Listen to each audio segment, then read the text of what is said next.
नमस्कार, मी clinical psychologist Dheeraj मुळे. मित्रांनो, आजकाल समाजामध्ये मी बघतो की भरपूर लोकांचं मानसिक आरोग्य, मानसिक स्वास्थ्य धोक्यात येताना दिसत आहे. त्याचं एकमेव कारण म्हणजे आपल्या झोपेची अनियमित वेळ.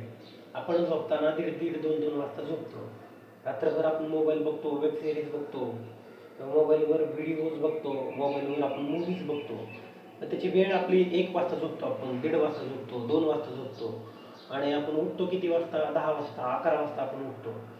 तरी झोपेचं तारतम्य कुठेतरी बिघडलेलं आहे. ते झोपेचं तारतम्य बिघडल्यामुळं कुठं ना कुठं त्याचा विपरीत परिणाम आपल्या मानसिकतेवर होत आहे, आपल्या मनावर होत आहे.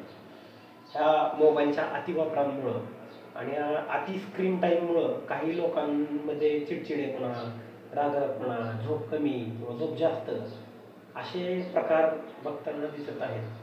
त्यामुळं जर आपलं मानसिक आरोग्य आणि मानसिक स्वास्थ्य जर आपल्याला व्यवस्थित करायचं असेल, तर ह्या झोपेच्या अतिवापरांपासून आपण आपला बचाव केला पाहिजे आणि सोशल मीडियाचा किंवा मोबाईलचा सोसल तेवढाच आपण वापर केला पाहिजे.